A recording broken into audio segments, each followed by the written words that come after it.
बिस्मिल्लाहिर्रहमानिर्रहीम। अस्सलाम वालेकुम। मैं मुदस्सिर शाही एडवोकेट और आप देख रहे हैं लीगल इशूज़। आज जो लीगल इशू डिस्कस करें वो ये है कि जनाब शोएब मलिक ने दूसरी शादी कर ली है तो हम कैसे करें। देखिए, हर बंदा शोएब मलिक थोड़ी बनेगा।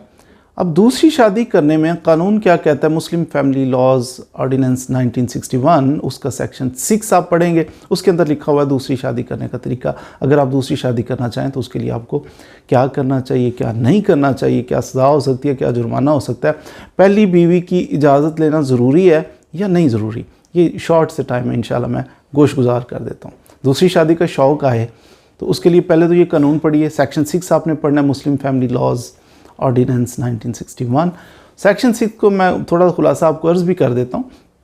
यहाँ पहली बात ये कि पहली बीवी की इजाज़त लेना ये बाइंडिंग नहीं है, ज़रूरी नहीं है कि आपने पहली बीवी लिख के इजाज़त देगी तो फिर ही आप दूसरी शादी कर सकेंगे, नहीं। मिसाल के तौर पर कोई रीज़न, कोई जवाज़ आपके पास मौजूद है ना, तो आपने अपनी मुतलका यूनियन काउंसिल के अंदर एप्लीकेशन मूव करनी है चेयरमैन यूनियन काउंसिल को कि जनाब ये साल सी काउंसिल उधर होती है हर यूनियन काउंसिल के अंदर, तो वहाँ पे आप जब एप्लीकेशन मूव करेंगे कुछ रीज़न देंगे। मिसाल के तौर पे एक रीज़न ये हो सकती है कि मेरी वाइफ जो है वो बीमार है, खुदा न खास्ता हॉस्पिटलाइज है कई सालों से, तो घर का निज़ाम नहीं चल रहा, तो उस वजह से मैं दूसरी शादी कर सकता हूँ।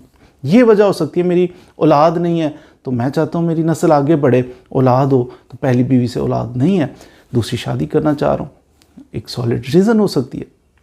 ये वजह हो सकती है कि आपकी बीवी जनाब नाराज़ होके तो भाग भाग के मैके चली जाती है, तो उसका दिल नहीं लग रहा आपके घर में, तो आती नहीं है, जब घर बात नहीं करती, तो ये रीज़न हो सकती है। हाँ, इसमें ये हो सकता है कि आप कोई दावा दायर करें, बीवी को मनाने के लिए नहीं मानती, नहीं आती, तो उसके लिए एक दावा दायर कर सकते हैं आप सिविल कोर्ट के अंदर, फैमिली कोर्ट के अंदर। कॉन्जुगल राइट्स का दावा, बाजू दावा भी इसे कहते हैं, कि आए और मेरे घर में मेरी बीवी को हुक्म दिया जाए कि मेरी बीवी है, मेरे घर में बसे, नहीं आती फिर भी, ज़िद्दी है, ढीठ है, वो माँ के घर में उसका दिल ज़्यादा लगता है, ये एक सॉलिड रीज़न हो सकती है। एप्लीकेशन के अंदर लिखें आती नहीं है, घर बसाती नहीं है, इसलिए दूसरी शादी करना चाह रहा हूँ। अब ये नहीं है कि हमारे वो साथ रहती भी नहीं है और जनाब इजाज़त भी नहीं देती, ये तो ब्लैकमेलिंग हो जाएगी। तो फिर आप इस तरह की एप्लीकेशन मूव करेंगे आपकी मुतलका यूनियन काउंसिल के अंदर।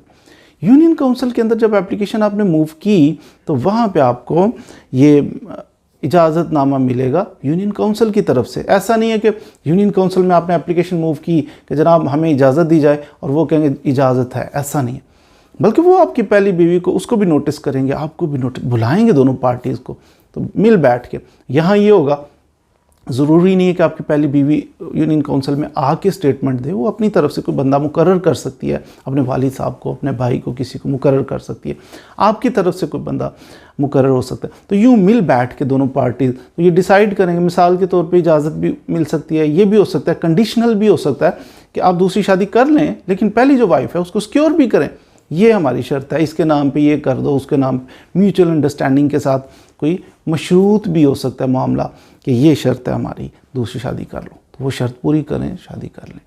तो ये यूनियन काउंसिल इस तरह इजाज़त देती है। मिसाल के तौर पे आप नहीं इजाज़त देते, यूनियन काउंसिल में एप्लीकेशन मूव नहीं करते और आप जनाब शादी कर देते हैं, तो इसका नुकसान हो सकता है, आपको 5 लाख रुपए तक जुर्माना हो सकता है और साथ आपको 1 साल तक कैद की सज़ा भी हो सकती है। तो ये करनी चाहिए। मिसाल के तौर पर अगर ऐसा कुछ डिसीजन हो जाता है, यूनियन काउंसिल से आपको इजाज़त नहीं मिलती, आप उस आर्डर को चैलेंज कर सकते हैं। यूनियन काउंसिल में उन्होंने हमारे ख़िलाफ़ आर्डर कर दिया, वो कहते हैं नहीं जी दूसरी शादी की इजाज़त नहीं है, आपको ज़रूरत नहीं है, हम नहीं इजाज़त देते, तो फिर आप उस आर्डर को कलेक्टर के पास, आगे रेमेडी मौजूद है कि आप उसको चैलेंज कर सकते हैं, और आगे जब चैलेंज करेंगे ना तो वहाँ पे भी अगर आपके ख़िलाफ़ हो गया फिर आप उसको चैलेंज नहीं कर सकते, फाइनल आर्डर होगा। तो ये तरीक़ाकार है। अगर ना आप इजाज़त लें यूनियन काउंसिल से, यूनियन काउंसिल से इजाज़त लेनी ज़रूरी है। मिसाल के तौर पे बीवी के वो बुलाते हैं, बीवी इजाज़त नहीं देती, यूनियन काउंसिल में चेयरमैन जो है आपको वैसे भी इजाज़त दे सकता है कि सॉलिड रीज़न मौजूद है, इसकी औलाद नहीं है, बीमार है बीवी, घर में रहती नहीं है, कुछ ऐसा सिलसिला, तो वो भी इजाज़त। यहाँ से पता चला कि पहली बीवी की इजाज़त ज़रूरी नहीं है। इजाज़त दे दे पहली बीवी तो सोने पे सुहागा, ये तो बड़ी अच्छी आसान बात हो जाएगी, लेकिन नहीं इजाज़त देती तो फिर भी आपका काम बन सकता है। बहरहाल जी, हमारी सोसाइटी में देखना ही है कि सोसाइटी इस चीज़ को एक्सेप्ट नहीं करती। बाज़ लोग कहते हैं इस्लाम में 4 बीवियों की इजाज़त, भाई इजाज़त तो है, उससे तो कोई मना नहीं करता कि नहीं है इजाज़त, लेकिन सोसाइटी जहाँ पे हम रहते हैं, मैंने देखा है बाद वो दूसरी शादी करते हैं तो पहली बीवी तो नाराज़ होती है, वो फसाद सा एक पड़ जाता है, लेकिन साथ साथ अपने ही बच्चे आपसे दूर हो जाते हैं बाज़ दफ़ा। इसको मायूब समझा जाता है, हालांकि ये एक बिल्कुल इसमें कोई मुज़ायका नहीं है दूसरी शादी करने में। अगर आप अफोर्ड कर सकते हैं, अगर आप इंसाफ कर सकते हैं, आप दूसरी शादी कर सकते हैं।